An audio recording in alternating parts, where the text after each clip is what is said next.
Good morning students. 9ನೇ ತರಗತಿಯ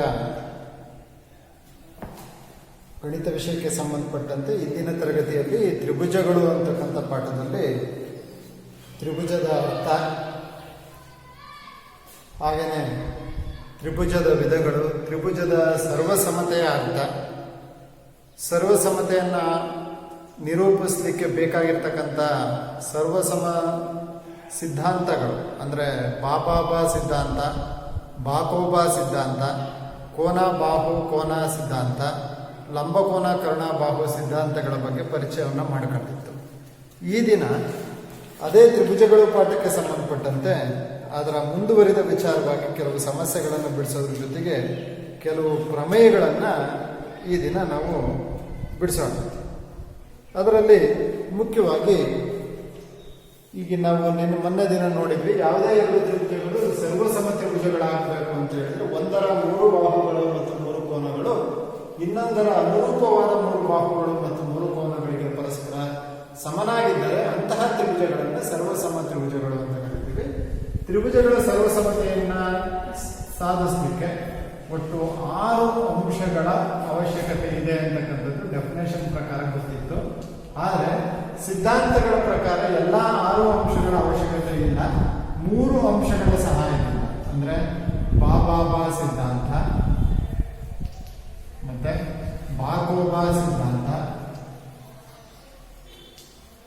ಮತ್ತೆ ಕೋಬಾಕೋ ಸಿದ್ಧಾಂತ,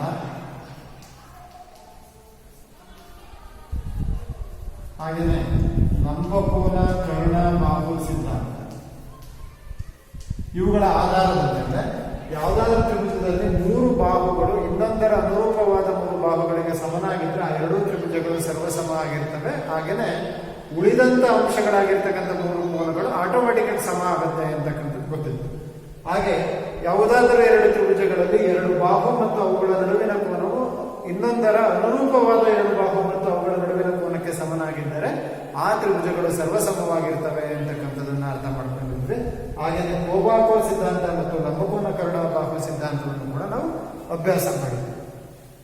ಈಗ ಬಂದ್ರೆ ಒಟ್ಟಾರೆ ನೀವು ಚೆನ್ನಾಗಿ ತಿಳ್ಕೋಬೇಕು ಮಕ್ಕಳೇ, ಯಾವುದೇ 2 ತ್ರಿಭುಜಗಳು ಸರ್ವಸಮ ಯಾವಾಗ ಆಗ್ತವೆ ಅಂತ ಹೇಳಿದ್ರೆ ಒಂದರ 3 ಬಾಹು ಮತ್ತು 3 ಕೋನಗಳು ಇನ್ನೊಂದರ ಅನುರೂಪವಾದ 3 ಬಾಹು ಮತ್ತು 3 ಕೋನಗಳಿಗೆ ಸಮನಾಗಿದ್ದಾಗ ಅವು ಸರ್ವಸಮ ಆಗ್ತವೆ. ಆದರೆ ಸರ್ವಸಮತೆಯನ್ನ ಸಾಧಿಸಲಿಕ್ಕೆ ನಾವು ಎಲ್ಲಾ ಸಂದರ್ಭದಲ್ಲೂ ಕೂಡ 6 ಅಂಶಗಳು ಪರಸ್ಪರ ಸಮ ಇದ್ದಾವೆ ಅಂತ ಪ್ರೂವ್ ಮಾಡ್ತಕ್ಕಂಥ ಅವಶ್ಯಕತೆ ಇಲ್ಲ.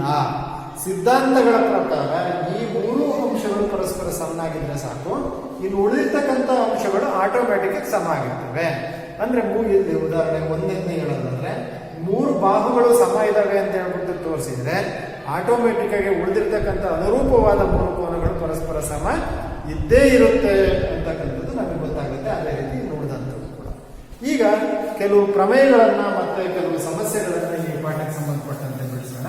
ಒಂದು ಪ್ರಮೇಯವನ್ನು ಬರ್ಕೊಳ್ಳಿ, ಪ್ರಮೇಯ ಅದರ ನಿರೂಪಣೆಯನ್ನು ಬರ್ಕೊಳ್ಳಿ. ಒಂದು ಸಮದ್ವಿಬಾಹು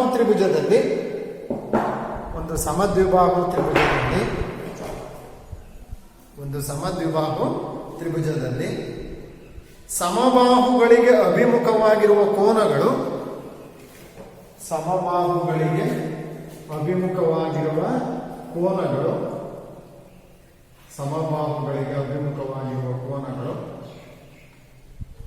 ಸಮನಾಗಿರುತ್ತವೆ ಎಂದು ಸಾಧಿಸಿ.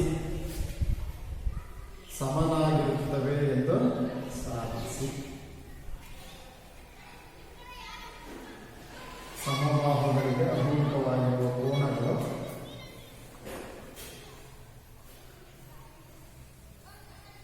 ಸಮನಾಗಿರುತ್ತವೆ ಎಂದು ಸಾಧಿಸಿ.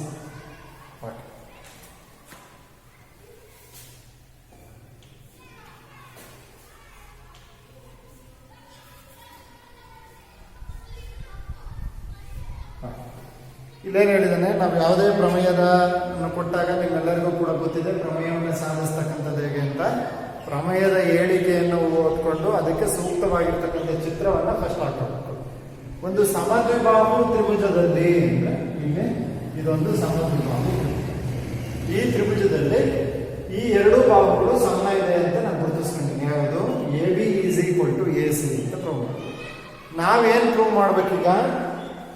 ಒಂದು ಸಮದ್ವಿಬಾಹು ತ್ರಿಭುಜದಲ್ಲಿ ಸಮಬಾಹುಗಳಿಗೆ ಅಭಿಮುಖವಾಗಿರುವ ಅಂದ್ರೆ ಅದರ ಎದುರುಗಡೆ ಇರ್ತಕ್ಕಂಥ ಕೋನಗಳು ಯಾವುದು ಬಿ ಕೋನ ಮತ್ತು ಸಿ ಕೋನ ಪರಸ್ಪರ ಸಮ ಇರ್ತವೆ ಅಂತ ಪ್ರೂವ್ ಮಾಡ್ತೀವಿ. ಓಕೆ, ಚಿತ್ರ ಹಾಕಿ. ಈಗೇನು ಮೊದಲನೇ ಅಂತ ಏನು ಪ್ರಮೇಯದ್ದು? ದತ್ತ. ಓಕೆ, ಸೊ ದತ್ತ ಏನು ಬರಿಬೋದು ಮಕ್ಕಳೇ?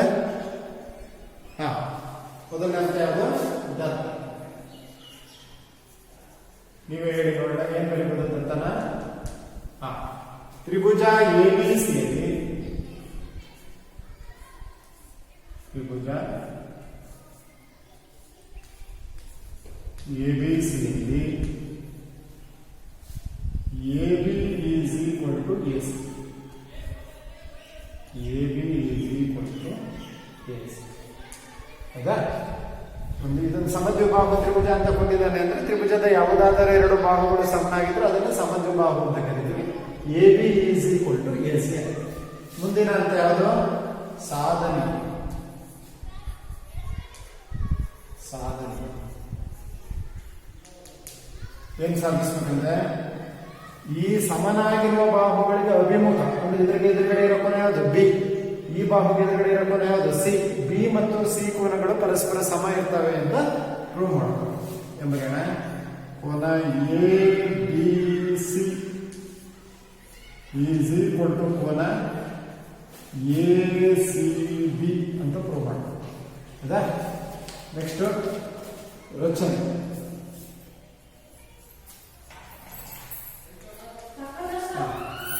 ಇಲ್ಲೇನ್ ಮಾಡೋಣ? ಕೋನ ಎ ಯನ್ನ ಅರ್ಧಿಸ್ತೀನಿ. ಕೋನ ಎ ಯನ್ನ ಅರ್ಧಿಸ್ತೀನಿ. ಅರ್ಧಿಸೋದು ಅಂದ್ರೆ ಪರಸ್ಪರ ಸಮನಾಗಿರೋ ರೀತಿಯಲ್ಲಿ ವಿಭಾಗಿಸಿ. ಇದಕ್ಕೇನು ಹೆಸರು? ಪಿ ಅಂತ ಹೆಸರು.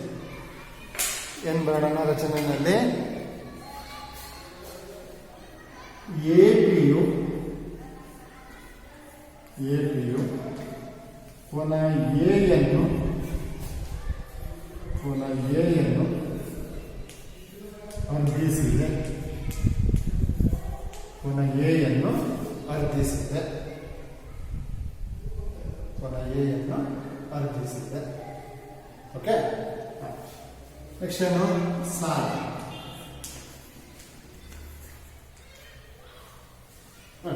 ಈಗೇನು ಬರೀಬೋದು ಮಕ್ಕಳು? ಈ ಚಿತ್ರ ನಾವು ನೀವೇ ಬರಿಬೇಕು. ಸಾಧನೆಯನ್ನು ನೀವೇ ಮಾಡಿ. ಯಾವ್ಯಾವ ಸಮಯ ಇದೆ ಅದ್ರ ಹುಡುಕಿ ಬರೀತೀವಿ. ಏನ್ ಬರೀಬೋದು? Very good. AB ಇದರಲ್ಲಿ ನಾವು ಅದಕ್ಕಿಂತ ಮುಂಚೆ ತ್ರಿಭುಜ ABP ಮತ್ತು ತ್ರಿಭುಜ APC ಗಳಲ್ಲಿ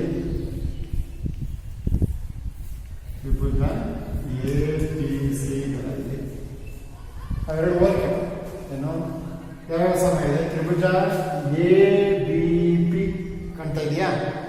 APC ಈ ಎರಡೂ ತ್ರಿಭುಜಗಳನ್ನು ಹೋಲಿಕೆ ಮಾಡಬೇಕು. ಹೋಲಿಕೆ ಮಾಡಬೇಕು ಅಂತ ಹೇಳಿದ್ರೆ ಪರಸ್ಪರ ಸಮನಾಗಿರುವ ಅಂಶಗಳನ್ನು ಹುಡುಕಿ ಬರೀತಾರೆ. ಏನ್ ಬರೀಬಹುದು? AB is equal to AC. Good. ಯಾಕೆ? ದತ್ತ ಅವರೇ ಕೊಟ್ಟುಬಿಟ್ಟಿದ್ದಾರೆ. ಏನಂತ? ಅದು ಒಂದು ಸಮದ್ವಿಬಾಹು ತ್ರಿಭುಜ ಅಂತ ಕೊಟ್ಟಿರೋದ್ರಿಂದ ಅವೆರಡು ಪರಸ್ಪರ ಸಮನಾಗುತ್ತೆ. ಏನ್ ಕಾರಣ ಕೊಡ್ಬೋದು? ದತ್ತ. ಸರಿನಾ? ನೆಕ್ಸ್ಟ್ ಕೋನ BAP ನೋಡಿ ಬರೀಬೋದಿಲ್ಲ. ಕೋನ BAP is equal to ಕೋನ CAP ಅಥವಾ PAC ಬರೀಬೋದಾ? BAP ಈ ಕೋನ is equal to CAP ಅಂತ ಇವೆರಡು ಪರಸ್ಪರ ಸಮ ಅಂತ ಬರ್ಕೊಂಡು ಬರೀಬೋದಾ? ಯಾಕೆ? ಇಲ್ಲೇನ್ ಮಾಡಿದೆ? AP ಕೋನ ಎ ಯನ್ನ ಅರ್ಧಿಸಿದೆ ಅಂದ್ರೆ ಸಮನಾದ ಭಾಗಗಳಾಗೋ ರೀತಿಯಲ್ಲಿ ವಿಭಾಗಿಸಿದೆ ಅಂತ ಅರ್ಥ ಆಯ್ತಲ್ಲ? ಸೊ ಹಾಗಾಗಿ BAP is equal to ಕೋನ CAP. ಕಾರಣ ಏನು? ರಚನೆ ಅಂತ ಅಂದ್ರೆ ಅದಕ್ಕೆ ಗೊತ್ತಾಗುತ್ತೆ. ನೆಕ್ಸ್ಟ್ ಏನ್ ಬರೀಬಹುದು? AP is equal to AP ಅಂತ ಬರೀಬೋದಾ? AP is equal to AP. ಕಾರಣ ಸಾಮಾನ್ಯ ಭಾಗ AP ಈ ತ್ರಿಭುಜಕ್ಕೂ ಸೇರ್ಕೊಂಡಿದೆ, ಈ ತ್ರಿಭುಜಕ್ಕೂ ಸೇರ್ಕೊಂಡಿದೆ. ನೆಕ್ಸ್ಟ್ ಏನು? ತ್ರಿಭುಜ ABP ಸರ್ವಸಮ ತ್ರಿಭುಜ ಎ ಪಿ ಸಿ ಸರ್ವಸಮ. ಒಂದ್ಸರಿ ಸರ್ವಸಮ ಆಯಿತು ಅಂತಂದ್ರೆ ಉಳಿದಂತ ಅಂಶಗಳು ಏನಾಗಿರುತ್ತೆ? ಯಾವ ಸಿದ್ಧಾಂತ ಏನು ನೋಡಿ ಅದನ್ನ ಬರೀ ಬಾಹು ಕೋನ ಬಾಹು. ಬಾಕೋಬಾ ಸಿದ್ಧಾಂತದಿಂದ ಬಾಕೋಬಾ ಸಿದ್ಧಾಂತದಿಂದ ತ್ರಿಭುಜ ಎ ಬಿ ಪಿ ಸರ್ವಸಮ ತ್ರಿಭುಜ ಎ ಪಿ ಸಿ. ಒಂದ್ಸರಿ ಸರ್ವಸಮ ಅಂತ ಹೇಳಿ ಉಳಿದಂತ ಅಂಶಗಳು ಪರಸ್ಪರ ಸಮನಾಗಿರುತ್ತೆ ಅನ್ನೋದನ್ನ ನಾವು ಬರ್ಕೋಬಹುದು. ನಮಗೆ ಬೇಕಾಗಿರೋದೇನು? ಕೋನ A B C is equal to ಕೋನ ಎ ಸಿ ಬಿ ಅಂತ ಬರುತ್ತೆ. ಅಂದ್ರೆ ಈ ಕೋನ ಈ ಕೋನ ಸಮ ಅಂತ ಬರ್ಕೋಬಹುದು. ಸರಿನಾ? ಅರ್ಥ ಮಾಡ್ಕೊಂಡು ಬರ್ಕೋಬೇಕು, ತಪ್ಪು ಬರೀಬಾರ್ದು.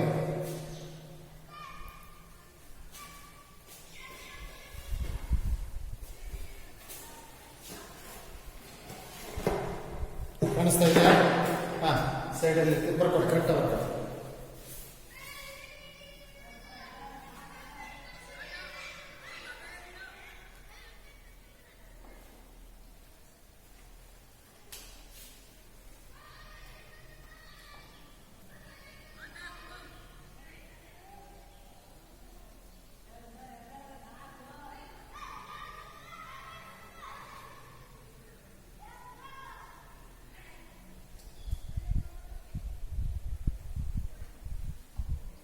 ನೀಟಾಗಿ ಬರ್ಕೋಬೇಕು.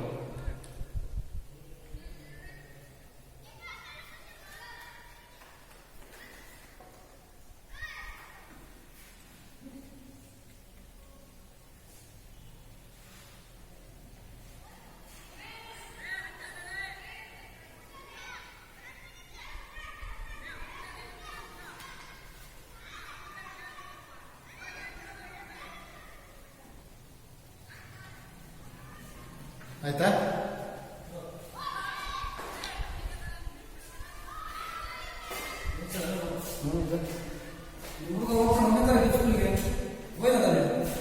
ಇಲ್ಲ. ಓಕೆ, ಆಯ್ತಾ? ಇದನ್ನು ಬರ್ಕೊಂಡ ಅರ್ಥ ಆಯ್ತಲ್ಲ? ಹೇಳ್ಬೇಕಿತ್ತು ಇನ್ನೊಂದ್ಸರಿ. ಸೊ ಇಲ್ಲಿ ಏನಪ್ಪ ಒಟ್ಟಾರೆ ಅಂತ ಹೇಳಿ ಇವ್ರು ಏನ್ ಹೇಳಿದ್ದಾರೆ? ಒಂದು ಸಮದ್ವಿಬಾಹು ಅವರೇ ಕೊಟ್ಟಿದ್ದಾರೆ. ಈ ತ್ರಿಭುಜ ಒಂದು ಸಮದ್ವಿಬಾಹು ತ್ರಿಭುಜ ಅಂತ ಕೊಟ್ಟಿದ್ದಾರೆ. ನಾವೇನ್ ಪ್ರೂವ್ ಮಾಡಬೇಕು? ಅದಕ್ಕೆ ಎದುರುಗಡೆ ಇರ್ತಕ್ಕಂಥ ಕೋನಗಳು ಬಿ ಮತ್ತು ಸಿ ಕೋನಗಳು ಪರಸ್ಪರ ಸಮನಾಗಿರ್ತವೆ ಅಂತ ಪ್ರೂವ್ ಮಾಡಬೇಕು. ನಾನು ಇಲ್ಲೊಂದು ರಚನೆ ಮಾಡ್ಕೊಂಡಿದ್ದೀನಿ. ಏನಪ್ಪಾ ಅಂದ್ರೆ ಈ ಶೃಂಗ ಕೋನ ಏನಿದೆ, ಕೋನ ಎ ಯನ್ನ ಅರ್ಧಿಸಿದ್ದೀನಿ. ಈಗ ಈ ಎರಡು ತ್ರಿಭುಜಗಳನ್ನ ಹೋಲಿಕೆ ಮಾಡ್ಕೊಂಡಿದ್ದೀನಿ. ಯಾವ್ಯಾವ್ದನ್ನ? ಕೋನ ಎ ಬಿ ಪಿ ಮತ್ತು ಕೋನ ಎ ಸಿ ಪಿ ಗಳನ್ನ ಹೋಲಿಕೆ ಮಾಡ್ಕೊಂಡಿದ್ದೀವಿ. ಅವರೇ ಕೊಟ್ಟಿರೋ ಪ್ರಕಾರ A B is equal to A C ಇರ್ತಕ್ಕಂಥದ್ದು 1 ಪಾಯಿಂಟ್. ಹಾಗೆ ಇದು ವರ್ಧಿಸಿರೋದ್ರಿಂದ ಕೋನ B A P is equal to ಕೋನ ಸಿ ಎ ಪಿ ಪರಸ್ಪರ ಸಮನಾಗಿದೆ ಅನ್ನೋದು 2ನೇ ಪಾಯಿಂಟ್. ಹಾಗೆ ಎ ಪಿ ಅಂತಕ್ಕಂಥದ್ದು ಸಾಮಾನ್ಯ ಬಾಹು, ಈ ಕಡೆಗೂ ಸೇರಿದೆ ಈ ಕಡೆಗೂ ಸೇರಿದೆ, ಅದರ ಅಳತೆ ಪರಸ್ಪರ ಸಮನಾಗಿರುತ್ತೆ. A P is equal to A P. ಬಾಹು ಕೋನ ಬಾಹು, ಬಾಹು ಕೋನ ಬಾಹು. ಬಾಕೋಬಾ ಸಿದ್ಧಾಂತದ ಪ್ರಕಾರ ಈ ಎರಡು ತ್ರಿಭುಜಗಳು ಸರ್ವಸಮ ಆಯಿತು. ಒಂದು ಸರಿ ಸರ್ವಸಮ ಆಯಿತು ಅಂದ್ರೆ ಉಳಿದಿರ್ತಕ್ಕಂಥ ಅಂಶಗಳು ಪರಸ್ಪರ ಏನಾಗಿರುತ್ತೆ? ಸಮನಾಗಿರುತ್ತೆ ಅಂತಕ್ಕಂಥದ್ದು ಗೊತ್ತಿದೆ.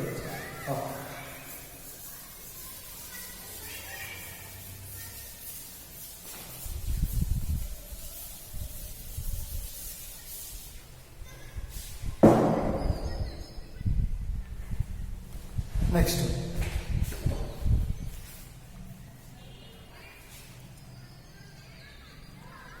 ಲೆಕ್ಕ ಬರ್ತದೆ. ಎ ಬಿ ರೇಖಾಖಂಡವು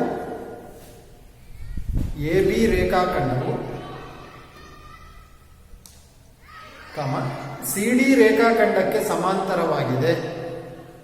ಸಿಡಿ ರೇಖಾಖಂಡಕ್ಕೆ ಸಮಾಂತರವಾಗಿದೆ. Full stop. ಎಡಿಯ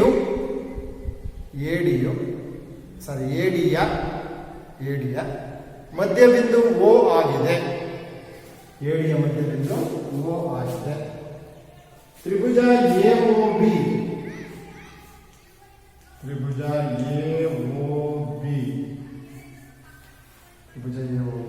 ಸರ್ವಸಮ Tribhuja ಡಿಒಸಿ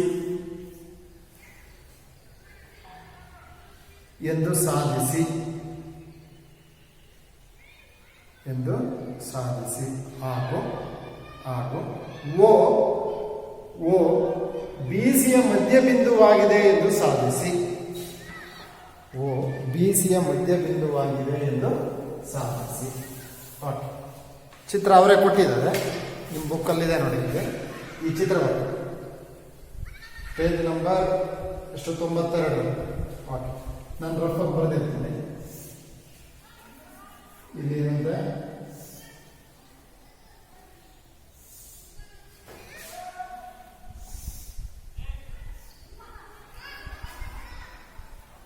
A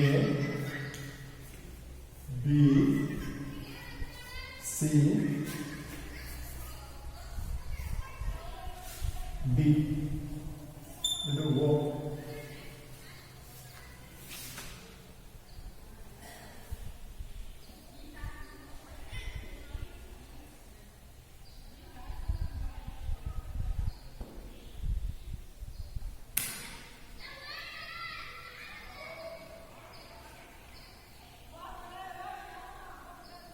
okay, ಇಲ್ಲಿ ಏನೇನು ಕೊಟ್ಟಿದ್ದಾರೆ ಅದನ್ನು ಮಾರ್ಕ್ ಮಾಡ್ಕೊಳ್ಳೋಣ. ಲೆಕ್ಕ ಓದ್ಕೊಂಡು ಫಸ್ಟ್ ಚಿತ್ರ ನೋಡಿಕೊಂಡು ಅದ್ರ ತಕ್ಕಂತೆ ಕೊಟ್ಟಿರ್ತಕ್ಕಂಥ ಅಂಶಗಳನ್ನು ಬರ್ಕೊಬೇಕು. ಎ ಬಿ ರೇಖಾಖಂಡವು ಸಿ ಡಿ ರೇಖಾಖಂಡಕ್ಕೆ ಸಮಾಂತರವಾಗಿದೆ. ಅಂದ್ರೆ ಈ ಸಮಾಂತರವಾಗಿದೆ ಅನ್ನೋದನ್ನ ಕೊಟ್ಟಿದ್ದಾರೆ ಅಂದ್ರೆ ಸಮಾಂತರ ಸರಳ ರೇಖೆಗಳ ನಡುವೆ ಇರ್ತಕ್ಕಂಥ ಪರ್ಯಾಯ ಕೋನ, ಶೃಂಗಾಭಿಮುಖ ಕೋನ, ಇವೆಲ್ಲ ಪರಿಕಲ್ಪನೆಗಳಿತ್ತಲ್ಲ 8ನೇ ಕ್ಲಾಸಲ್ಲಿ, ಅಥವಾ ಇದರಲ್ಲೂ ಕೂಡ ನಾನು ಹಿಂದಿನ ತರಗತಿಗಳಲ್ಲಿ ಮಾಡಿದ್ದೀನಿ. ಇವುಗಳ ಸಂಬಂಧಪಟ್ಟಂತ ಎಲ್ಲಾ ಲಕ್ಷಣಗಳು ಕೂಡ ಗೊತ್ತಿರ್ಬೇಕಂದ್ರೆ ಇದನ್ನು ಬಳಸ್ಕೋ ಅಂತ ಅರ್ಥ. ನೋಡಿ ಮಕ್ಕಳ, ಏನೇ ಲೆಕ್ಕದಲ್ಲಿ ಅವನು ದತ್ತ ಕೊಟ್ಟಿದ್ದಾನೆ ಅಂತ ಹೇಳಿದ್ರೆ you have to use it ಅಂತ ಹೇಳಿ ಅದನ್ನು ಬಳಸ್ಕೋಬೇಕು. ಎ ಬಿ ಸಮಾಂತರ ಸಿ ಡಿ ಅಂದ್ರೆ ಇವೆರಡು ಸಮಾಂತರ ಸರಳ ರೇಖೆ. ಮತ್ತೆ ಕೊಟ್ಟಿದ್ದಾರೆ ಎಡಿಯ ಮಧ್ಯಬಿಂದು ಓ. ಎಡಿ ಯಾವುದು? ಇದು ಎಡಿ. ಇದು ಮಧ್ಯಬಿಂದು ಅಂದ್ರೆ ಅರ್ಥ ಏನು? ಈ ಬಾಹು ಮತ್ತು ಈ ಬಾಹು ಪರಸ್ಪರ ಸಮನಾಗಿದೆ ಅಂತ ಅರ್ಥ. ನಾವೇನ್ ಪ್ರೂವ್ ಮಾಡ್ಬೇಕಂತ ಈಗ? ತ್ರಿಭುಜ ಎ ಓ ಬಿ ಇದು ಸರ್ವಸಮ ತ್ರಿಭುಜ ಸಿ ಓ ಡಿ ಅಂತ ಪ್ರೂವ್ ಮಾಡ್ತೀವಿ. ಓಕೆ, ತುಂಬಾ ಸುಲಭ ಇದೆ. ನಾವೇನ್ ಮಾಡೋಣ? ಚಿತ್ರದಲ್ಲಿ ತ್ರಿಭುಜ ಎ ಓ ಬಿ ಮತ್ತು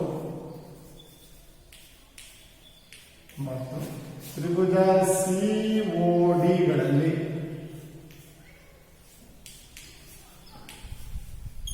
ತ್ರಿಭುಜ ಸಿ ಓ ಡಿ ಇವೆರಡು ಹೋಲಿಕೆ ಮಾಡಬೇಕು.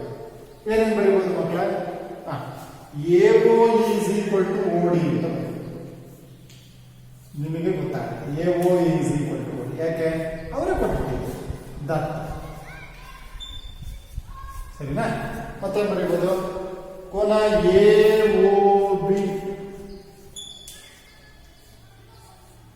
is equal to ಕೋನ C O D. A O B mark ಮಾಡ್ಬೇಕಾ? ಗೊತ್ತಾಯ್ತು ನಿಮ್ಗೆಲ್ವಾ? ಸುಲಭ ಗೊತ್ತಾಯ್ತು. 8 ಶೇಪ್ ಇತ್ತು ಅಂದ್ರೆ ಯಾವ್ದಾದ್ರು ಶೃಂಗಾಭಿಮುಖ ಕೋನ. ಶೃಂಗಾಭಿಮುಖ ಕೋನಗಳು ಎಲ್ಲಿದ್ರು ಕೂಡ ಏನಾಗಿರ್ತಾವೆ? ಪರಸ್ಪರ ಸಮನಾಗಿರ್ತವೆ ಅಂತಕ್ಕಂಥದ್ದು ಗೊತ್ತು. ಕರೆಕ್ಟಾ? ನೆಕ್ಸ್ಟ್ ಇನ್ಯಾವ್ದು ಸಮ? Very good. ಇವೆರಡು ಪರ್ಯಾಯ ಕೋನಗಳಾಗಿರೋದ್ರಿಂದ ಈ ಕೋನ ಸಮ ಅಂತ ಬರುತ್ತೆ. ಅಥವಾ ಇದನ್ನ ಬೇಕಂತ ಯಾವುದು? ಕೋನ O A B is equal to ಕೋನ ಓ ಸಿ ಡಿ ಅಂತ ತಗೋಬಹುದು. ಸರಿನಾ? ಕಾರಣ ಏನು? ಪರ್ಯಾಯ. ಸೊ ಯಾವುದೇ ಸಮಾಂತರ ಸರಳ ರೇಖೆಗಳಲ್ಲಿ ಒಂದು ಛೇದಕವನ್ನು ಹೇಳಿದಾಗ ಉಂಟಾಗ್ತಕ್ಕಂಥ ಪರ್ಯಾಯ ಕೋನಗಳನ್ನು ಗುರುತಿಸಲಿಕ್ಕೆ ಒಂದು ಸುಲಭ ಮಾರ್ಗ ಹೇಳಿದ್ರೆ ಯಾವ ಶೇಪಲ್ಲಿ ಇರ್ತದೋ ಝಡ್ ಶೇಪಲ್ಲಿ ಇರುತ್ತೆ. ಹೌದಾ? ಅಥವಾ ಈಗ ಇದು ಸಮಾಂತರ ಬೇಕಾದ್ರೆ ತಗೋಬೇಕು. ಈಗೇನಾಯ್ತು? ಬಾಹು ಒಂದು ಕೋನ ದೇರ್ಫೋರ್ ಕೋನ ಬಾಹು ಅಥವಾ ಬಾಹು ಅಥವಾ ಬಾಹು ಕೋನ ಬಾಹು ಅಥವಾ ಬಾಹು ಕೋನ ನಿರ್ಧಾರಕ ಗುಣದಿಂದ ಏನಾಯ್ತು? ತ್ರಿಭುಜ ಎ ಓ ಬಿ ಸರ್ವಸಮ ತ್ರಿಭುಜ ಸಿ ಓ ಡಿ. ಹೌದು, ಒಂದ್ಸರಿ ನಾವು ಸರ್ವಸಮತೆಯನ್ನು ಉಪಯೋಗಿಸ್ಕೊಂಡ್ರೆ ಇವೆರಡು ಏನಾಯ್ತು? ಪರಸ್ಪರ ಸರ್ವಸಮ. ಇನ್ನೊಂದು ಪಾಯಿಂಟ್ ತೋರಿಸ್ತಿದ್ದೇನೆ ಅಂತ ಹೇಳಿದ್ದೇನೆ, ಓ ಬಿ ಸಿಯ ಮಧ್ಯಬಿಂದು ಅಂದ್ರೆ ಇವೆರಡು ಸರ್ವಸಮ ಆಯಿತು ಅಂತ ತಕ್ಷಣ ಇವೆರಡು ಪರಸ್ಪರ ಏನಾಗಿರ್ತವೆ, ಸಮ. B O is equal to ಅದು B O is equal to O C. O B ಸಿಯ ಮಧ್ಯಬಿಂದುವಾಗಿದೆ ಅಂತ ಬರುತ್ತೆ.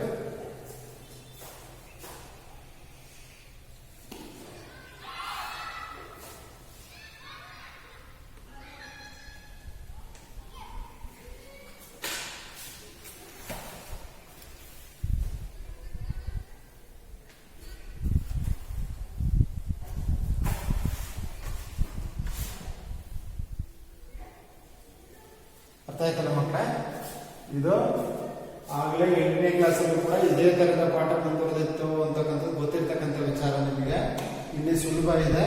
ಇಲ್ಲೇನಪ್ಪಾ ಅಂದ್ರೆ ಎ ಬಿ ಮತ್ತು ಸಿ ಡಿಗಳು ಪರಸ್ಪರ ಸಮಾಂತರವಾಗಿರ್ತಕ್ಕಂಥ ಸರಳ ರೇಖೆಗಳು, ಸಮ ಅಲ್ಲ ಸಮಾಂತರ. ಸೊ ಇಲ್ಲಿ ಆಗಲ್ಲದೆ ಎಒ ಈಸ್ ಈಕ್ವಲ್ ಟು ಓಡಿ ಅಂತಕ್ಕಂಥದ್ದು ಗೊತ್ತಿದೆ. ಓ ಮಧ್ಯಬಿಂದು ಅಂತ ಆಗಿರೋದ್ರಿಂದ ಎಒ ಈಸ್ ಈಕ್ವಲ್ ಟು ಇವೆರಡೂ ತ್ರಿಭುಜಗಳು ಸರ್ವಸಮ ಅಂತ ಪ್ರೂವ್ ಮಾಡಬೇಕು. ಅವೆರಡನ್ನು ಹೋಲಿಕೆ ಮಾಡ್ತಾ ಇದ್ದೀನಿ. ಎಒ ಈಸ್ ಈಕ್ವಲ್ ಟು ಓಡಿ ಅನ್ನೋದು ಅವರೇ ಕೊಟ್ಟಿದ್ದಾರೆ, ಹಾಗಾಗಿ ಬರ್ಕೊಂಡಿದ್ದೀವಿ. A O B is equal to C O D ಆಯಿತು. ಕಾರಣ ಏನಪ್ಪಾ ಅಂದ್ರೆ ಶೃಂಗಾಭಿಮುಖ ಕೋನಗಳು. O A B is equal to O D C ಅಂತ ತಗೋಬಹುದು, ಅಥವಾ O C D is equal to O B A ಅಂತ ತಗೋಬಹುದು. ಎರಡೂ ಕೂಡ ಪರ್ಯಾಯ. ಸೊ ಒಂದು ಜೊತೆ ಸಮಾಂತರ ಸರಳ ರೇಖೆಗಳ ನಡುವೆ ಒಂದು ಛೇದಕವನ್ನು ಎಳೆದಾಗ ಉಂಟಾಗುವ ಪರ್ಯಾಯ ಕೋನಗಳು ಸಮನಾಗಿರುತ್ತವೆ ಅಂತ ಗೊತ್ತಿರ್ತಕ್ಕಂಥ ವಿಚಾರ. ಬಾಕೋವಾ ಸಿದ್ಧಾಂತ ಅಥವಾ ಕೋನ ಬಾಹು ನಿರ್ಧಾರಕದಿಂದ ಈ ಎರಡೂ ತ್ರಿಭುಜಗಳು ಏನಾಯ್ತು, ಸರ್ವಸಮ ಆಯಿತು.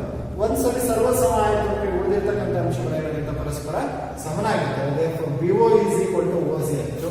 BO is equal to O C ಆಯಿತು ಅಂತ ಹೇಳಿದ್ರೆ ಅದರ ಅರ್ಥ ಏನು, ಓ ಅಂತಕ್ಕಂಥದ್ದು ಸಿ ಬಿಯ ಅಥವಾ ಬಿ ಸಿಯ ಮಧ್ಯಬಿಂದುವಾಗಿದೆ. ಓ ಬಿ ಸಿಯ ಮಧ್ಯಬಿಂದುವಾಗಿದೆ. ಅರ್ಥ ಆಯ್ತಾ? ಬರ್ಕೊಂಡ್ರ?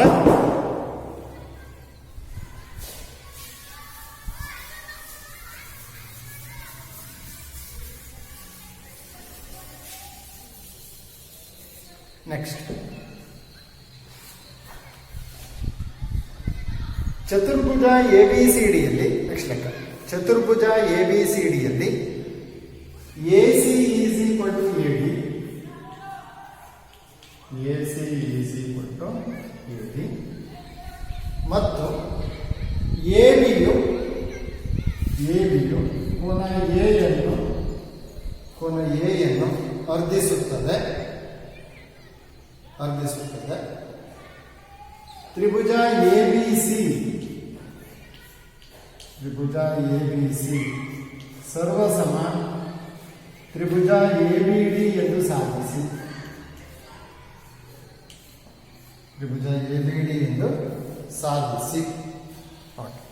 ಚಿತ್ರ ನೋಡಿ, ಈ ಚಿತ್ರ 5.1ರಲ್ಲಿ ಈ ಚಿತ್ರ.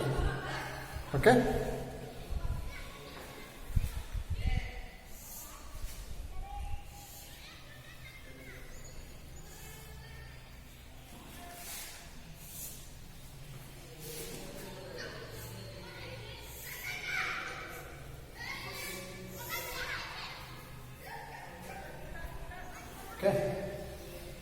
A B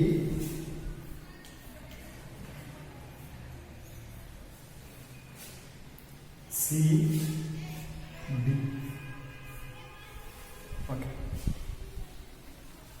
A C is equal to A B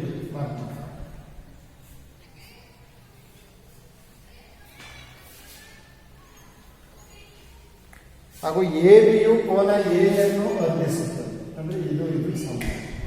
A ಬಿಯು ಕೋನ ಎ ಯನ್ನು ಅರ್ಧಿಸುತ್ತದೆ. ಇದು ಕೂಡ ಅಷ್ಟೇ, ತುಂಬ ಸುಲಭ ಇದೆ ಅಲ್ವಾ?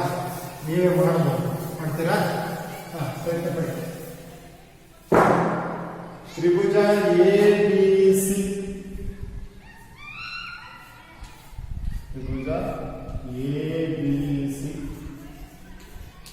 ಮತ್ತು ತ್ರಿಭುಜ ಎಬಿಡಿಗಳಲ್ಲಿ ಅವೆರಡನ್ನು ಸರ್ವಸಮ ಅಂತ ಮಾಡಬಹುದು. ನಾವು ಹೋಲಿಕೆ ಈ ಎರಡು ತ್ರಿಭುಜಗಳನ್ನು ಹೋಲಿಕೆ ಮಾಡಿ ಏನೇನು ಕೊಟ್ಟಿದ್ದಾನೆ, A equal to A D ಅಂತ ಅವರೇ ಕೊಟ್ಟಿದ್ದಾರೆ. ಎ ಬಿಯು ಕೋನ ಎ ಯನ್ನು ವರ್ಧಿಸುತ್ತದೆ ಅಂದ್ರೆ ಈ ಕೋನ ಸಮ ಅಂತ. ಓಕೆ, ಕೊಟ್ಟಿರ್ತಕ್ಕಂಥ ಅಂಶಗಳನ್ನು ಬರ್ಕೊಳ್ಳೋಣ. A C is equal to A, ಕಾರಣ ಏನು?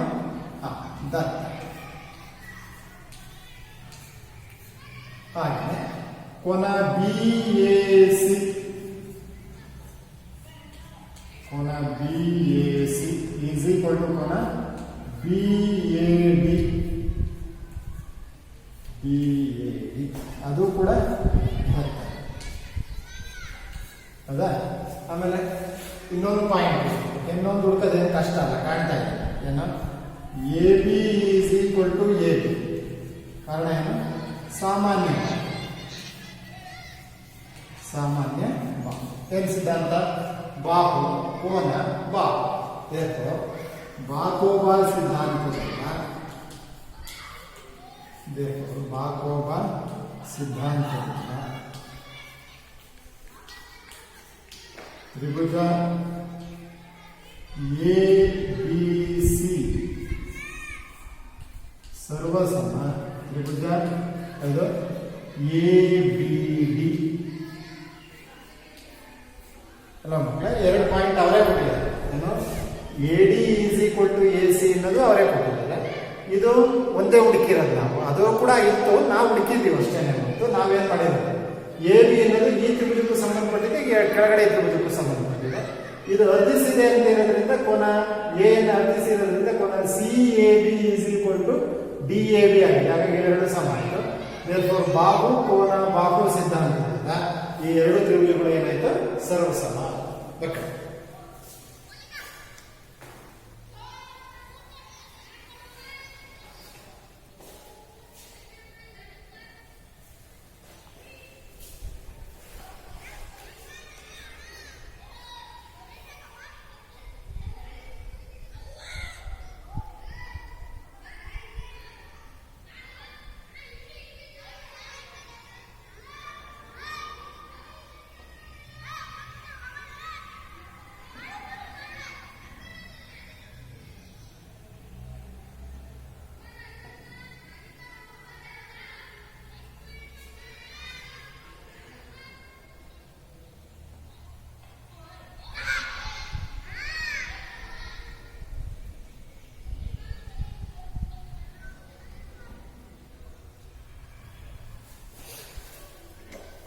ಆಯ್ತಾ? ಬರ್ಕೊಂಡ್ರಾ?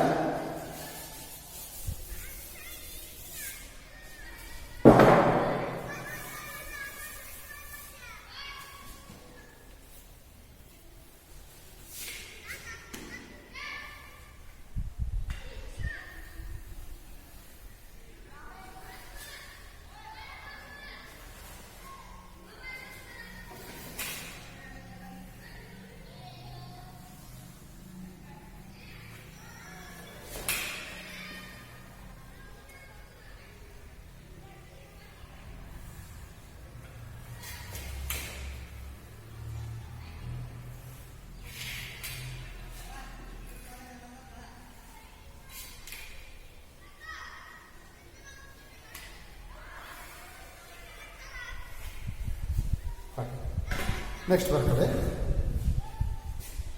ಎ ಡಿ ಮತ್ತು ಬಿ ಸಿಗಳು, ಎ ಡಿ ಮತ್ತು ಬಿ ಸಿಗಳು, ಎ ಡಿ ಮತ್ತು ಬಿ ಸಿಗಳು ಎ ಬಿಗೆ ಎಳೆದ ಸಮಲಂಬಗಳಾಗಿವೆ. ಎ ಬಿಗೆ ಎಳೆದ ಸಮಲಂಬಗಳಾಗಿವೆ. ಸಿಡಿಯು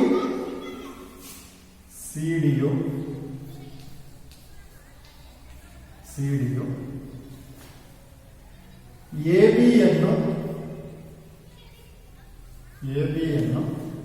ಅರ್ಧಿಸುತ್ತದೆ ಎಂದು ಸಾಧಿಸಿ. ಸಿಡಿಯು ಎ ಬಿಯನ್ನು ಅರ್ಧಿಸುತ್ತದೆ ಎಂದು ಸಾಧಿಸಿ.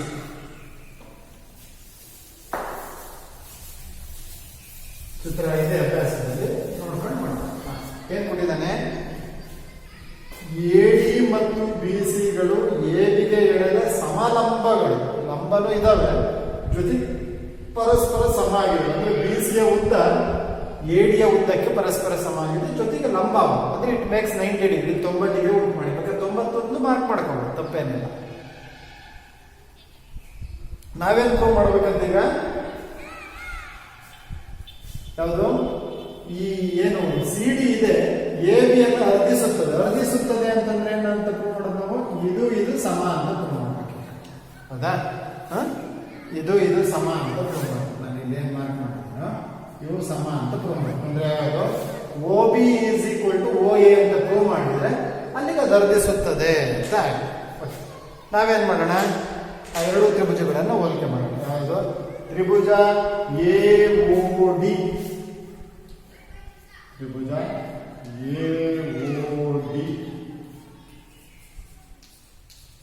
ಮತ್ತು ತ್ರಿಭುಜ ಓ ಬಿ ಸಿ ಯಲ್ಲಿ, ತ್ರಿಭುಜ ಓ ಬಿ ಸಿ ಯಲ್ಲಿ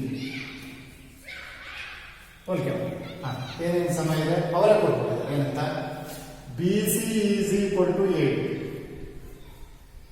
B C is equal to A, ಅದು ಕೂಡ ದತ್ತ. ಹೌದಾ?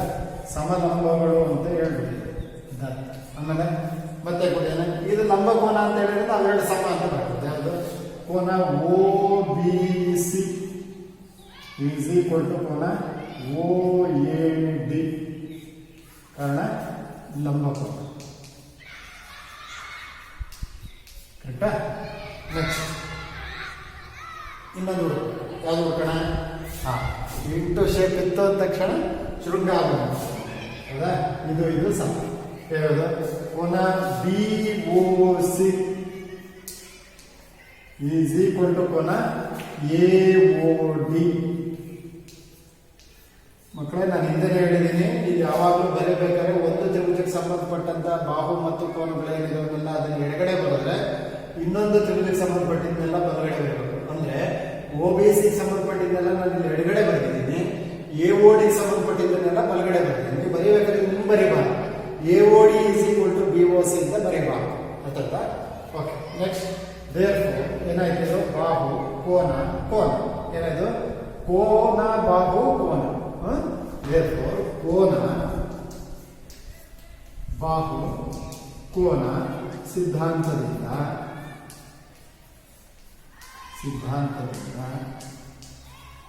ತ್ರಿಭುಜ ಹೇಳೋದು ಎ ಓ ಡಿ ಸರ್ವಸಮ ತ್ರಿಭುಜ ಬಿ ಓ ಸಿ. ಒಂದ್ಸರಿ ಸರ್ವಸಮ ಆಯಿತು, ಉಳಿದಿರೋ ಅಂಶಗಳೇನಾಗುತ್ತೆ ಪರಸ್ಪರ ಸಮ ಆಯಿತು. O B is equal to O B is equal to ಅವನ ಹಂಗೂ ಕೇಳ್ಬೋದು, O B is equal to O A ಎಂದು ಸಾಧಿಸಿ ಎಂದು ಕೇಳ್ಬೋದು, ಅಥವಾ ಓ ಎ ಬಿಯ ಮಧ್ಯಬಿಂದುವಾಗಿದೆ ಎಂದು ಸಾಧಿಸಿ ಅಂತ ಹೇಳಿದ್ರು ಅದರ ಅರ್ಥ ಅದೇನೆ. ಗೊತ್ತಾಯ್ತಾ? ಎರಡೂ ಒಂದೇ ಅರ್ಥವನ್ನ ಕೊಡ್ತವೆ, ಬೇರೆ ಬೇರೆ ತರ ತಿಳ್ಕೊಬೇಡಿ. O B is equal to O A ಎಂದು ಸಾಧಿಸಿ ಎಂದ್ರು ಅದೇನೆ. ಇದು 5 ಸೆಂಟಿಮೀಟರ್ ಇದೆ, ಇದು 5 ಸೆಂಟಿಮೀಟರ್ ಇದೆ ಅಂದ್ರೆ ಓ ಏನಾಗಿದೆ ಅಂತ. ಎ ಬಿ ಒಂದು 10 ಇದೆ, 10 ಮಧ್ಯ ಅಂತಂದ್ರೆ ಅಷ್ಟು 5 ಹತ್ರ ತಾನೆ. ಹಾಗಾಗಿ ಚೆನ್ನಾಗಿ ಅರ್ಥ ಮಾಡ್ಕೊಡಿ. O B is equal to O A ಎಂದು ಸಾಧಿಸಿ ಅಂದ್ರೂ ಅರ್ಥ ಅದೇನೆ. ಇನ್ನೊಂಥರ ಏನ್ ಹೇಳ್ಬೋದು, ಓ ಎ ಬಿಯ ಮಧ್ಯಬಿಂದುವಾಗಿದೆ ಎಂದು ಸಾಧಿಸಿ ಅಂದ್ರೂ ಅದೇ ಅರ್ಥವನ್ನು ಕೊಡುತ್ತೆ.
ನೆಕ್ಸ್ಟ್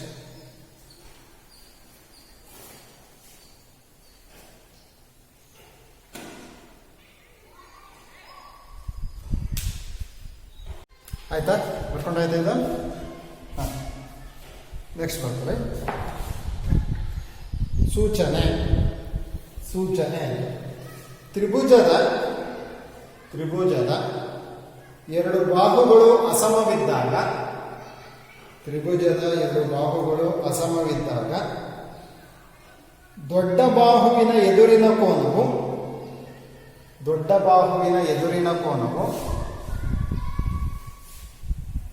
ದೊಡ್ಡದಾಗಿರುತ್ತದೆ. ದೊಡ್ಡ ಬಾಹುವಿನ ಎದುರಿನ ಕೋನವು ದೊಡ್ಡದಾಗಿರುತ್ತದೆ.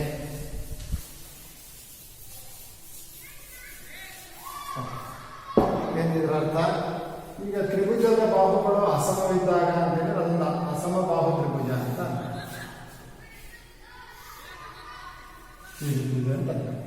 A B C. ಉದಾಹರಣೆಗೆ ಇದೊಂದು 7 ಸೆಂಟಿಮೀಟರ್ ಇದೆ, ಇದೊಂದು 5 ಸೆಂಟಿಮೀಟರ್ ಇದೆ, ಇದೊಂದು 4 ಸೆಂಟಿಮೀಟರ್ ಇದೆ ಅಂತ ಸರಿನಾ? ಈ ರೀತಿ ಆಗ್ತದೆ. ಸುಮ್ಮನೆ ಜನರನ್ನ ತಗೊಂಡಿರೋದು, ಅಳತೆ ಇಟ್ಟೆ ಅಂತ ಒಂದು. ತ್ರಿಭುಜದ ಬಾಹುಗಳು ಅಸಮವಿದ್ದಾಗ ಅಂದ್ರೆ ಬೇರೆ ಬೇರೆ ಅಳತೆಯನ್ನು ಹೊಂದಿದ್ದಾಗ ಅಂದ್ರೆ ಅದು ಅಸಮ ಬಾಹು ತ್ರಿಭುಜ. ಅಸಮವಿದ್ದಾಗ ದೊಡ್ಡ ಬಾಹುವಿನ ಎದುರಿನ ಕೋನ, ದೊಡ್ಡ ಬಾಹು ಯಾವುದಿದೆ? ಎ ಸಿ, ಹೌದಾ? ಅದ್ರ ಎದುರುಗಡೆ ಇರೋ ಕೋನ ಯಾವುದು? ಬಿ. ಈ ಕೋನ ಇತರೆ ಕೋನಗಳಿಗೆ ಹೋಲಿಕೆ ಮಾಡಿದ್ರೆ ಈ ಕೋನದ ಅಳತೆ ಜಾಸ್ತಿ ಇರುತ್ತೆ. ನೀವು ಬೇಕಾದ್ರೆ ಕೋನ ಮಾಪಕ ತಗೊಂಡು ಅಳತೆ ಮಾಡಿ ನೋಡಿ. ಸುಮ್ಮನೆ ಈ ತರ ಒಂದು ತ್ರಿಭುಜ ಹಾಕಿ ಇದರಲ್ಲಿ ಬಿ ಕೋನನೇ ದೊಡ್ಡದಿರುತ್ತೆ. ಹಾಗಾದ್ರೆ ಚಿಕ್ಕದು ಯಾವ್ದಿರ್ಬೇಕು? ಚಿಕ್ಕ ಬಾಹು ಎದುರುಗಡೆ ಇರ್ತಕ್ಕಂಥ ಕೋನ ಚಿಕ್ಕದಿರ್ಬೇಕು. ಅವುಗಳ ಮಧ್ಯೆ ಇದು ಬರುತ್ತೆ. ದೇರ್ಫೋರ್ ನಾವೇನಂತ ಬರ್ಬೋದು ಅಂತಂದ್ರೆ ನಿಮಗೆ ತ್ರಿಭುಜ ಎ ಬಿ ಸಿ ಯಲ್ಲಿ ಏನು A C greater than B C, therefore greater than AB. ಹೌದಾ? ಎ ಸಿ ಬಾಹು ದೊಡ್ಡದು, ಅದಕ್ಕಿಂತ ಚಿಕ್ಕದು ಬಿ ಸಿ, ಅದಕ್ಕಿಂತ ಚಿಕ್ಕದು ಎ. ಆಗ therefore ಎ ಸಿ ಎದುರುಗಡೆ ಕೋನ ಇದೆಯಲ್ಲ, ಎ ಸಿ ಎದುರುಗಡೆ ಕೋನ ಯಾವುದು? ಕೋನ ಬಿ ಕಾಣುತ್ತೆ. It is greater than B C ಎದುರುಗಡೆ ಇರೋ ಕೋನ ಯಾವುದು? ಎ. ಹಾಗೆ ಎ ಬಿಗೆ ಎದುರುಗಡೆ ಇರೋ ಕೋನ ಯಾವುದು? ಎ ಬಿಗೆ ಎದುರುಗಡೆ ಇರೋ ಕೋನ ಯಾವುದು? ಸಿ. ಅರ್ಥ ಆಯ್ತಾ? ಓಕೆ. ಸೂಚನೆ ಅಂತ ಕಂಡಿರಲ್ಲ. ತ್ರಿಭುಜದ ಬಾಹುಗಳು ಅಸಮವಾಗಿದ್ದಾಗ ದೊಡ್ಡ ಬಾಹುವಿನ ಎದುರಿನ ಕೋನವು ದೊಡ್ಡದಾಗಿರುತ್ತದೆ. ಅದರರ್ಥ ಚಿಕ್ಕ ಬಾಹುವಿನ ಎದುರಿನ ಕೋನವು ಚಿಕ್ಕದಾಗಿರುತ್ತದೆ. ಬರ್ಕೊಂಡು ಚಿತ್ರ ಬರ್ಕೊಂಡು ಇದನ್ನು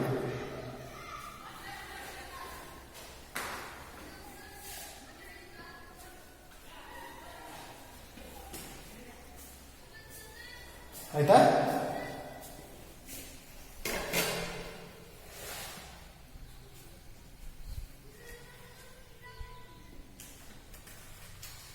ನೆಕ್ಸ್ಟ್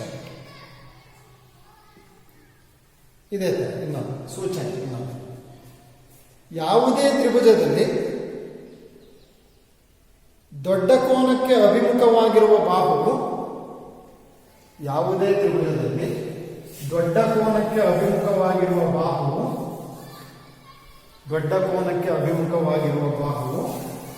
ದೊಡ್ಡದಾಗಿರುತ್ತದೆ. ಅಂದ್ರೆ ಇದ್ರ ವೈಸಾವರ್ಸ, ಇದ್ರ ವಿಲೋಮ. ಈಗೇನ್ ಮಾಡಿದ್ವಿ? ಕೋನ ತಗೊಂಡ್ವಿ. ಉದಾಹರಣೆಗೆ ಈ ಕೋನ ಬಿ 100 ಡಿಗ್ರಿ ಇದೆ ಅಂತ, ಇದು 50 ಡಿಗ್ರಿ ಇದೆ ಅಂತ, ಇದು 30 ಡಿಗ್ರಿ ಇದೆ ಅಂತ. ಸರಿನಾ? ಸೊ ಈಗೇನು? ಕೋನ ಬಿ is greater than ಅದು A, that is greater than C. ಹೌದಾ? ಹಾಗಾದ್ರೆ ಬಿ ಕೋನಕ್ಕೆ ಎದುರುಗಡೆ ಇರೋ ಬಾಹು ಯಾವುದು? A C. ಎ ಎದುರುಗಡೆ ಇರೋದು ಬಿ ಸಿ, ಸಿ ಎದುರುಗಡೆ ಇರೋದು ಎ ಬಿ. ಈ ತರ ಇರುತ್ತೆ. ದೊಡ್ಡ ಬಾಹು ಎದುರುಗಡೆ ಇರೋ ಕೋನ ದೊಡ್ಡದಿದ್ರೆ ಅದ್ರ ವಿಲೋಮ ಕ್ರಿಯೆನೂ ಆಗ್ಲೇಬೇಕು ತಾನೆ. ಏನೋ ದೊಡ್ಡ ಕೋನಕ್ಕೆ ಎದುರುಗಡೆ ಇರೋ ಬಾಹು ದೊಡ್ಡದಾಗಿರ್ಬೇಕು. ಈಗ ಉದಾಹರಣೆ ಇನ್ನೊಂದು ಯಾವುದೋ ಒಂದು ತ್ರಿಭುಜ ಇದೆ. ಓಕೆ, ಇದೊಂದು 50 ಡಿಗ್ರಿ ಇದೆ ಕಡೆ, ಇದು 60 ಇದೆ ಕಡೆ, ಇದು 70 ಅಂತ. ಇದಕ್ಕೆ ನಾವು ಹೆಸರು ಕೊಡ್ತೀವಿ ಪಿ ಕ್ಯೂ ಆರ್ ಅಂತ ಕೊಡ್ತೀವಿ. ಸರಿನಾ? ಈಗ ಇಲ್ಲಿ ದೊಡ್ಡ ಬಾಹು ಯಾವುದು? ನೀವು ಅಳತೆ ಮಾಡ್ದಲೇ ಹೇಳ್ಬೋದು. ದೊಡ್ಡ ಬಾಹು ಯಾವುದು? ನೀವೇನ್ ಮಾಡಬೇಕು? ದೊಡ್ಡ ಕೋನ ಹುಡ್ಕೋಬೇಕು. ಯಾವುದು? 70 ಡಿಗ್ರಿ. ಅದ್ರ ಎದುರುಗಡೆ ಇರೋ ಬಾಹು ಯಾವುದು? ಪಿ ಕ್ಯೂ ದೊಡ್ಡದು. ಸರಿನಾ? ನೆಕ್ಸ್ಟ್ 60 ಇದೆ. ಅದ್ರ ಎದುರುಗಡೆ ಇರೋದು ಅದಕ್ಕಿಂತ ಸ್ವಲ್ಪ ಚಿಕ್ಕದು. ನೆಕ್ಸ್ಟ್ 50. ತುಂಬಾ ಚಿಕ್ಕ ಕೋನ ಯಾವುದು? ತುಂಬಾ ಚಿಕ್ಕ ಬಾಹು ಯಾವುದು? Q R. ಅರ್ಥ ಆಯ್ತಲ್ಲ? ಸೊ ಈ ರೀತಿ ಬರ್ಕೊಂಡಿದ್ದೀರಾ? ತ್ರಿಭುಜದಲ್ಲಿ ದೊಡ್ಡ ಕೋನಕ್ಕೆ ಅಭಿಮುಖವಾಗಿರುವ ಬಾಹುವು ದೊಡ್ಡದಾಗಿರುತ್ತದೆ ಅಂತ ಬರ್ಕೊಂಡು ಈ ಚಿತ್ರ ಬರ್ಕೊಂಡು ಇದನ್ನು ಬರ್ಕೊಂಡು ತ್ರಿಭುಜ ABC ಯಲ್ಲಿ ಕೋನ B is greater than A is greater than C, therefore AC is greater than BC, that is greater than AB ಅಂತ ಬರ್ಕೊಂಡು.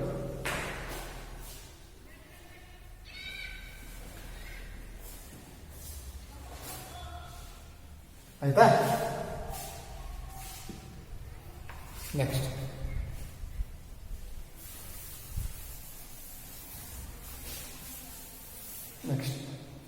ತ್ರಿಭುಜದ ಯಾವುದೇ ಎರಡು ಬಾಹುಗಳ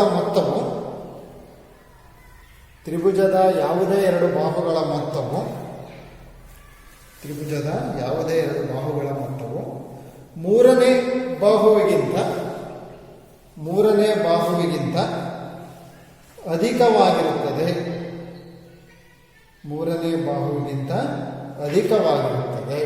ಅಂದ್ರೆ ಈಗ ಉದಾಹರಣೆ ಒಂದು ತ್ರಿಭುಜ ಇದೆ, ಎ ಬಿ ಸಿ ಅಂತ ಒಂದು ತ್ರಿಭುಜ. ಇಲ್ಲಿ ಏನಾಗಿರುತ್ತೆ ಅಂತಪ್ಪ ಅಂದ್ರೆ A B plus B C is greater than A square ಆಗಿದೆ, ಅಥವಾ A B plus A C greater than B C. Similarly BC plus AC greater than AB. ಅಂದ್ರೆ ಈ ತರ ಇದ್ರೆ ಮಾತ್ರ ತ್ರಿಭುಜ ರಚನೆ ಮಾಡ್ಲಿಕ್ಕೆ ಸಾಧ್ಯ. AB ಮತ್ತು AC ಗಳ ಉದ್ದಗಳೇನಿದೆಯೋ, ಅಳತೆಗಳೇನಿದೆ ಅವುಗಳ ಮೊತ್ತವನ್ನು ಕೂಡಿದ್ರೆ ಆ ಉದ್ದ BC ಗಿಂತ ದೊಡ್ಡದಿದ್ರೆ ಮಾತ್ರ it is possible to construct a triangle. ತ್ರಿಭುಜವನ್ನ ರಚಿಸಲಿಕ್ಕೆ ಸಾಧ್ಯ. ಅಕಸ್ಮಾತ್ ಈಗ ಅವ್ರು ಸುಮ್ಮನೆ ಒಂದಿಗೆ ಕೊಟ್ಟಿರ್ತಾನೆ ಅಂತ ಅನ್ಕೊಳ್ಳಿ. ತ್ರಿಭುಜ PQR ನಲ್ಲಿ PQ is equal to 5 centimeter, QR is equal to 3 centimeter, PR is equal to 6 centimeter ಅಳತೆಯ ತ್ರಿಭುಜವನ್ನು ರಚಿಸಿ ಅಂತ ಕೊಡ್ತಾರೆ ಅಂತ. ಸಪೋಸ್ ನೀವು ಸ್ಕೇಲು, ಕೋನಮಾಪಕ ಅಥವಾ ಕೈವಾರ ಇವುಗಳನ್ನೆಲ್ಲ ತೆಗೆದುಕೊಂಡು 3 ಬಾಹುಗಳನ್ನು ಕೊಟ್ಟಾಗ ತ್ರಿಭುಜದ ರಚನೆಯಲ್ಲಿ PQ 5 ಸೆಂಟಿಮೀಟರ್ ಇದೆ ಅಂತ ಹೇಳ್ಬಿಟ್ಟು ಇದು ಬರ್ಕೊಳ್ಳಿ. ನಾನು ಬರ್ಕೊಳ್ಳಿ, ಇದನ್ನು ಬಿಟ್ಟು ಇದನ್ನು ಬರ್ಕೊಳ್ಳಿ. ಆಯ್ತಾ? ಸೂಚನೆ ಬರ್ಕೊಂಡಿದ್ದೀರಲ್ಲ, ಅದ್ರ ಕೆಳಗಡೆ ತ್ರಿಭುಜದ 2 ಬಾಹುಗಳ ಮೊತ್ತವು ಮೂರನೇ ಬಾಹುಗಿಂತ ಅಧಿಕವಾಗಿರುತ್ತದೆ ಅನ್ನೋದು ಬರ್ಕೊಂಡು ಸುಮ್ಮನೆ ರಫ ಈ ಚಿತ್ರ ಹಾಕೊಂಡು ಇದನ್ನು ಬರ್ಕೊಂಡ್ರಲ್ವಾ? ಓಕೆ. ನೋಡಿ, ಈ ತರ ಅಳತೆ ಇರೋದು ತ್ರಿಭುಜ ಕೊಟ್ಟಿದ್ದಾರೆ ಅಂತ ಅನ್ಕೊಳ್ಳಿ. ಏನು? PQ is equal to 5 centimetre, ಆಮೇಲೆ QR is equal to 3 centimetre ಮತ್ತು PR is equal to 6 centimetre ಅಂತಕ್ಕಂಥದ್ದು ಕೊಟ್ಟಿದ್ದಾರೆ ಅಂತ. ಈ ತರದ ತ್ರಿಭುಜವನ್ನು ರಚಿಸಿ ಅಂತ ಹೇಳಿದ್ರೆ ನೀವು ನೋಡ್ಬೇಕು ಇದು ರಚನೆ ಮಾಡಕ್ಕಾಗತ್ತಾ? ಇವೆರಡನ್ನು ಕೂಡಿದ್ರೆ 5 + 3 8 ಗ್ರೇಟರ್ ದ್ಯಾನ್ R. ಸರಿ, 1 ಪಾಯಿಂಟ್ ಕರೆಕ್ಟ್. ಇವೆರಡು 3 + 6 9 ಗ್ರೇಟರ್ ದ್ಯಾನ್ 5, ಅದು ಕರೆಕ್ಟ್. ಈಗ ಇವೆರಡು 6 + 5 11 ದಟ್ ಈಸ್ ಗ್ರೇಟರ್ ದ್ಯಾನ್ 3, ಅದು ಕರೆಕ್ಟ್. ಈ ತ್ರಿಭುಜವನ್ನು ನೀವು ನಿಸ್ಸಂದೇಹವಾಗಿ ನೀವು ಕೈವಾರ ಮತ್ತು ಸ್ಕೇಲು ಪೆನ್ಸಿಲ್ಗಳನ್ನು ಬಳಸಿ ಈ ತ್ರಿಭುಜವನ್ನು ರಚಿಸಬಹುದು. ಸಪೋಸ್ ಈ ರೀತಿ ಅಳತೆ AB is equal to 3 centimetre, BC is equal to 4 centimetre, AC is equal to 3 centimetre, ಈ ತರ ಕೊಟ್ಟಿರ್ತಾನೆ ಅಂತ. ಈಗ ನೋಡಿ, ಈ ತ್ರಿಭುಜ ರಚಿಸಲಿಕ್ಕೆ ಆಗುತ್ತೆ. ಇವೆರಡು ಕೊಡ್ಕೋಬೇಕು. AB ಪ್ಲಸ್ BC ಎಷ್ಟಾಯ್ತು? 7 greater than 3, correct. B C plus A C 7 greater than 3 correct. A B plus A C 6 greater than 4 okay. ಈ ತ್ರಿಭುಜವನ್ನು ರಚಿಸಬೇಕು. ಈಗ ಇನ್ನೊಂದು ಆಗಿದೆ ಸುಮ್ಮನೆ ಏನು X Y is equal to 3 centimetre, Y Z is equal to 2 centimetre, ಅಥವಾ next ಏನು ಝೆಡ್ ಎಕ್ಸ್ ಅಲ್ಲ, Z X is equal to 6 centimetre ಅಂತ ಕೊಡ್ತೀವಿ. ಓಕೆ. ಈಗ ನೋಡಿ ಇವೆರಡು 2 + 6 8 greater than correct. 3 + 6 9 greater than 2 correct. 3 + 2 5 greater than ಆಯ್ತಾ? ಆಗ್ಲಿಲ್ಲ ನೋಡಿ ಮಕ್ಕಳೇ. X Y plus Y Z is greater than Z X ಆಗಬೇಕು ಎಲ್ಲ ತೊಂದು. ಅದೇ ತರ Y Z plus Z X is greater than X Y ಆಗಬೇಕು. ಹಾಗೇನೆ Y Z plus Z X is greater than X Y plus Y Z greater than Z X ಎಲ್ಲವೂ ಹಿಂಗೆ ಆಗಬೇಕು. ಇಲ್ಲಿ ಈ ಕಂಡೀಷನ್ ಆಗ್ತಾ ಇಲ್ಲ. ಎಕ್ಸ್ ವೈ ಅಂದ್ರೆ ಎಷ್ಟಿದೆ? 3 ಇದೆ. ವೈ ಝೆಡ್ ಅಂದ್ರೆ ಎಷ್ಟಿದೆ? 2 ಇದೆ. ಝೆಡ್ ಎಕ್ಸ್ ಅಂದ್ರೆ ಎಷ್ಟಿದೆ? 6 ಇದೆ. 3 + 2 ಇಸ್ ಗ್ರೇಟರ್ ದ್ಯಾನ್ 6 ಸರಿ ಇದೆಯಾ? ಆಗಲಿಲ್ಲ. ಇದು ಇದಕ್ಕಿಂತ ದೊಡ್ಡ ಸಂಖ್ಯೆ ಬರಬೇಕಿತ್ತು, ಬರಲಿಲ್ಲ. ನೀವು ಬೇಕಾದ್ರೆ ಕೈವಾರ ಸ್ಕೇಲು ಎಲ್ಲ ತಗೊಂಡು ಈ ತರದ ಈ ಅಳತೆ ತ್ರಿಭುಜವನ್ನು ರಚನೆ ಮಾಡಲಿಕ್ಕೆ ಪ್ರಯತ್ನ ಪಡಿ. ಯಾವುದೇ ಕಾರಣಕ್ಕೂ ಈ ತ್ರಿಭುಜವನ್ನು ರಚಿಸಲಿಕ್ಕೆ ಸಾಧ್ಯ ಇಲ್ಲ. ಹಾಗಾಗಿ ನಮಗೆ ತಿಳ್ಕೊಂಡಿರಬೇಕು, ಯಾವುದೇ ಒಂದು ತ್ರಿಭುಜದಲ್ಲಿ ಯಾವುದೇ 2 ತ್ರಿಭುಜದ ಬಾಹುಗಳ ಮೊತ್ತವು 3ನೇ ಬಾಹುವಿಗಿಂತ ಅಧಿಕವಾಗಿರುತ್ತದೆ.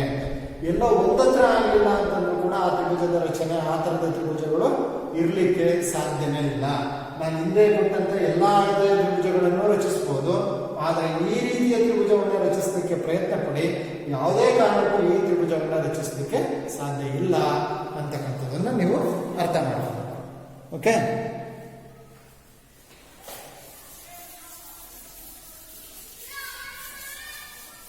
ಓಕೆ. ನೆಕ್ಸ್ಟ್ ಇಲ್ಲಿ ನಿಮ್ಮ ಅಭ್ಯಾಸ 5.4, 5.3, 5.2ರಲ್ಲಿ ನಾನು ಕೆಲವು ಸುಲಭ ಇರ್ತಕ್ಕಂಥ ಲೆಕ್ಕಗಳನ್ನು ಬಿಟ್ಟಿದ್ದೀನಿ. ನೀವು ಇವೆಲ್ಲವನ್ನು ನೀವು ಮಾಡ್ಕೋಬೇಕು. ಹಾಗೆಯೇ ನಾನು ಹಿಂದಿನ ತರಗತಿಗಳಲ್ಲಿ ಹೇಳ್ದಂಗೆ ನಾವು ಏನು 8ನೇ ತರಗತಿನಲ್ಲಿ ಏನಿತ್ತೋ ಅದೇ ಪಾಠ ಇದು ಮುಂದುವರೆದಿರೋದ್ರಿಂದ ನಾನು ಇವೆಲ್ಲವನ್ನು ಕೂಡ ಅತಿ ಹೆಚ್ಚು ಸ್ಟ್ರೆಸ್ ಕೊಟ್ಟು ಲೆಕ್ಕ ಮಾಡಿಸ್ಲಿಕ್ಕೆ ಹೋಗಿಲ್ಲ. ಯಾಕಪ್ಪ ಅಂದರೆ ಅಲ್ಲಿರೋದೇ ಭಾಳಷ್ಟು ಅಂಶಗಳು ರಿಪೀಟ್ ಆಗಿದೆ ಸರ್ವಸಮ್ಮತೆಯ ಆಧಾರದಲ್ಲಿ. ಆದರೆ ಸರ್ವಸಮ್ಮತೆಯ ಪರಿಕಲ್ಪನೆ ನಿಮ್ಮ ಎಲ್ಲ ದೃಷ್ಟಿಯಿಂದಲೂ ಕೂಡ ತುಂಬ ಇಂಪಾರ್ಟೆಂಟು.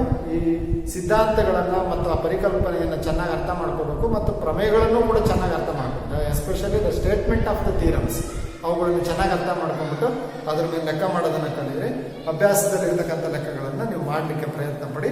ಗೊತ್ತಾಗದೇ ಇದ್ದರೆ ವಾಟ್ಸಪ್ ಮುಖಾಂತರ ನೀವೇನಾದರೂ ಸಮಸ್ಯೆಗಳನ್ನು ಕಳಿಸಿದರೆ ಅದನ್ನು ನಾನು ಮಾಡಿ ವಾಪಸ್ ಹೇಳಲಿಕ್ಕೆ ಸಿದ್ಧಿದ್ದೇನೆ. ಧನ್ಯವಾದಗಳು.